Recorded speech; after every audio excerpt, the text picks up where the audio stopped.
नमस्कार मैत्रिणींनो, खूप ऊन पडलेलं आहे आणि द्राक्ष आणलेले आहेत. आता म्हटलं द्राक्ष तशी खाण्यापेक्षा आपण ज्यूसच करून पिऊया.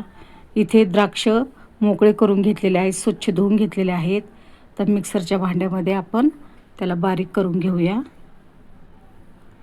अशा प्रकारे बारीक करून घेतलेला आहे आपण. आता ज्यूस काढून घेऊया.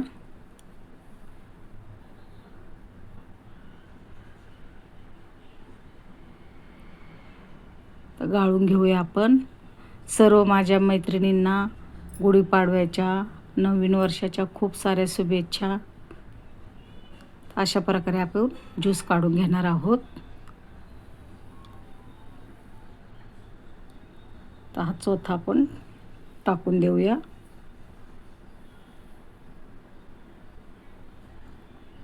तर आपला ज्यूस तयार झालेला आहे. आपण एका काचेच्या ग्लासमध्ये ओतून घेऊया.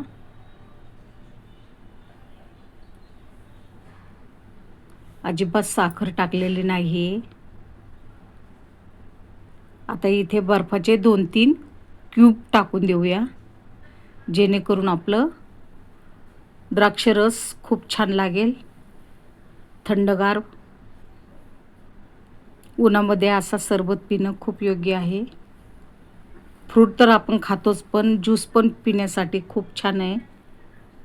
तुम्हाला जर माझा द्राक्षरस आवडला असेल तर लाईक करा.